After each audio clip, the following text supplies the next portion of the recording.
Hello friends, today we'll be discussing in this lecture we'll be discussing an important topic, personality disorders.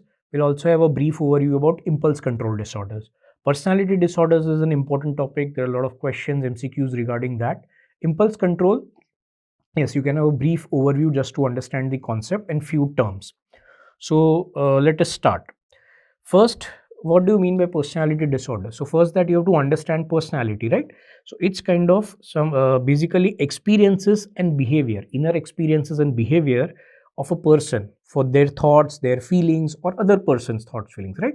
That is personality. So that if it becomes problematic, distress or impairment, right, then it is called a personality disorder. So let us understand here.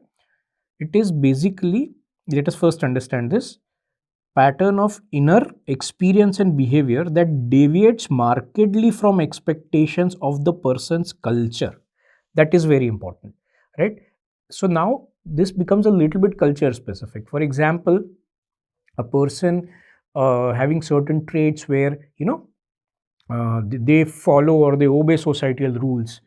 Now if a person is very dissocial in that concept, in that context or culture, then it might change. But somewhere where it's already accepted, this might not be leading to a personality disorder. We could say that yes, this is the predominant trait, but not leading to a disorder, right? So markedly deviates markedly from expectations, right?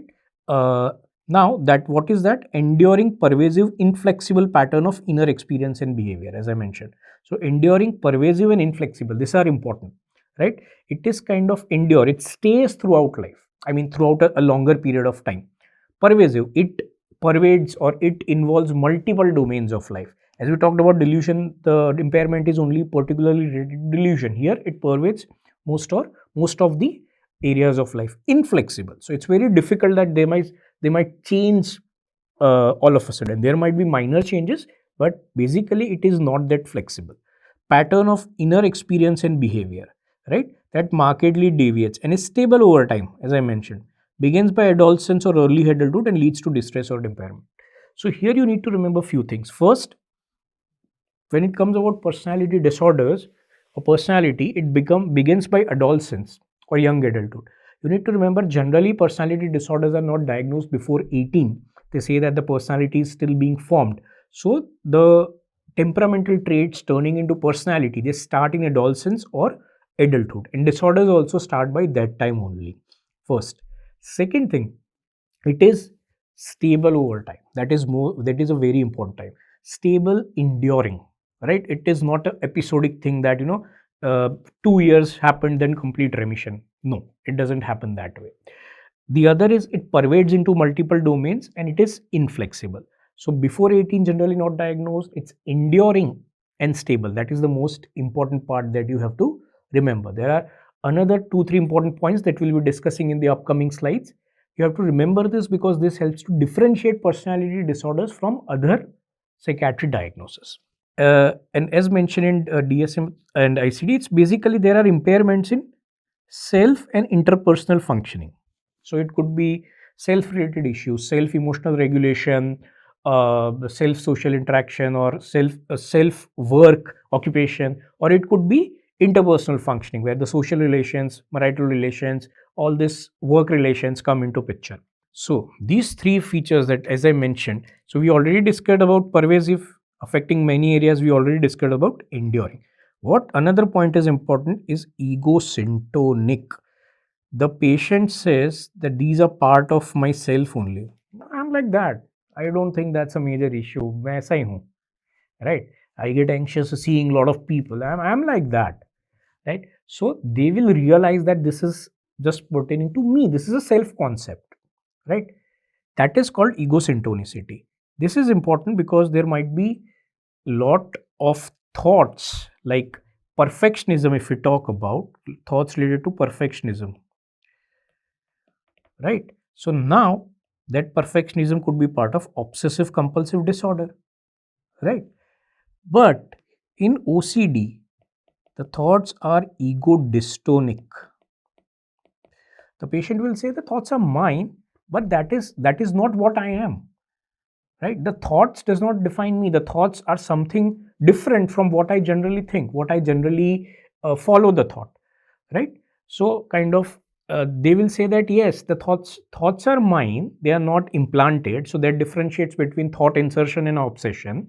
But the thoughts are not pertaining to me. I'm not comfortable with it. It is distressing. It should not come. Then it becomes ego-dystonic. So ego-dystonic but own thoughts. That is characteristic of obsessions. But if you see, there's one of a personality known as OCPD, personality disorder, or anancastic personality disorder. Because it is a personality disorder, they might also have traits of perfectionism, cleaning, or doing everything in a particular order, particular organization. And even if they get late, people are getting late because of them, they don't consider it to be a problem. Why? Because it is ego-syntonic.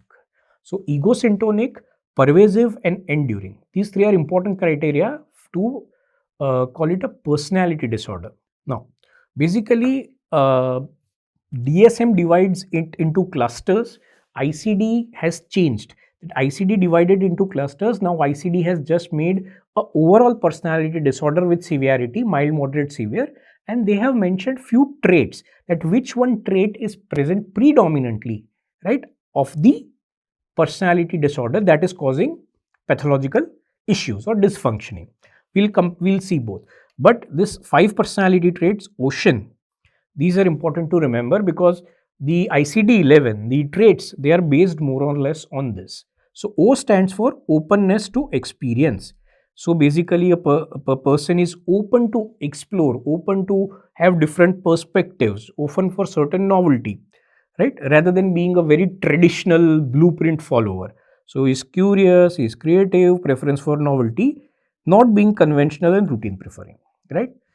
Other is this consciousness, right? What do you mean by this? Hindi mein if we say kartavyanish, one who can be dependable, who carries self discipline, who carries goal directedness, right? So he'll be focused, whatever work is given to him, he'll focus, he'll try to do it perfectly, he'll do it in an organized way, considering all the consequences, right?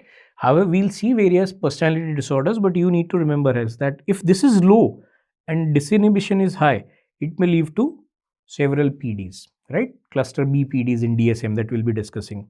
So this is the second trait. Third is extraversion, sociable, sort of extrovert. You remember it that way. Sociable, assertive, full of energy and emotion, right?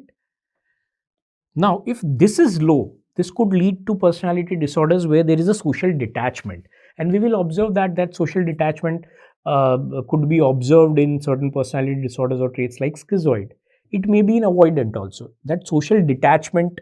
So low extroversion, so the patient is not much sociable and everything. Now that itself does not mean that person is having personality disorders or trait issues. But if it is dysfunctional, then obviously it becomes personality disorder. So low extroversion, schizoid or avoidant traits. We'll see what schizoid is in that. Agreeableness, right? So that patient will be cooperative, compassionate. Okay, I'll work as a team. I'll follow the societal, rules. I'll work in a particular way that I can be helpful to the society rather than disregarding other people, right?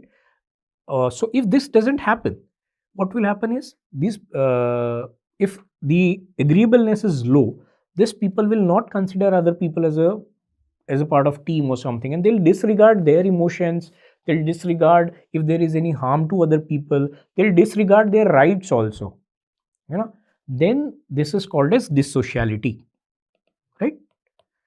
And it may lead to narcissistic traits. We'll discuss that. Another is neuroticism.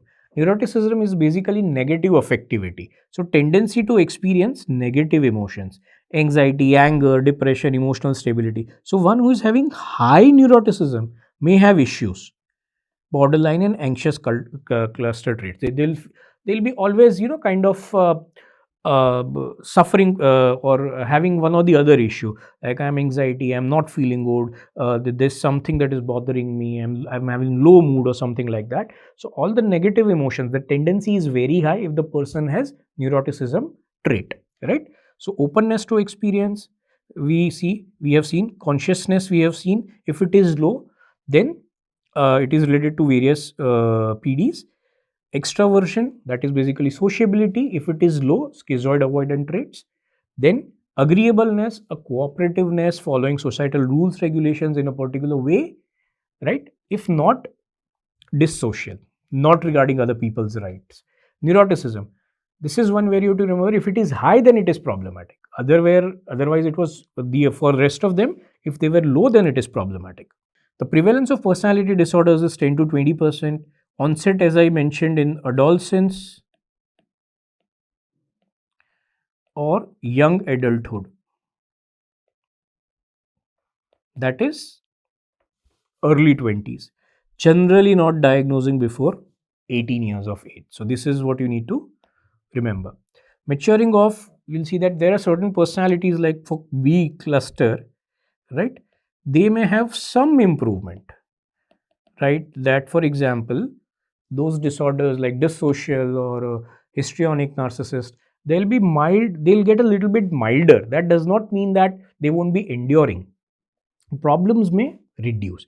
The A and C disorders that we'll be seeing, they are more or less pervasive. They are not maturing off mostly. Ego-syntonic, as I mentioned, that is the differentiating point, that the person feels like that only. That's part of myself. There's nothing wrong in that. DSM clusters it into A, B, and C. We'll see what is this, right? So cluster A is someone who's behaving very odd, some behaviors that you cannot accept. Social isolation, not interacting with other people, certain eccentric behaviors they'll be doing, the way they talk, very fixity, very rigidity. They might be suspicious of more or less all the people, not seeing people in a good or cooperative way. So odd and eccentric is very important when we talk about cluster A of DSM. Cluster B, dramatic, emotional, erratic. They'll create ruckus, or they'll create a self-centered, attention-seeking drama wherever they are, mall, public places, in a family. It's kind of someone who's very loud, and someone who's always emotionally a little bit dysregulated, right? Who can get angry very easily, irritable very easily, swapping emotions. I mean, the emotions get changed very easily, and so you feel it's kind of a dramatic thing. So that dramatic, emotional, erratic is cluster B. We'll see which disorders come under that. Cluster C is anxious, worried about every small thing.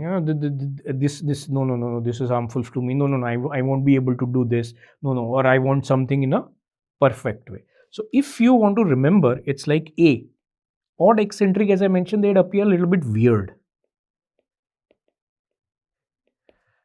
right? Cluster B, dramatic, over the top, kind of wild. Cluster C, always worried. So you can remember overall this way. Then you can easily remember the personality disorders that come under that.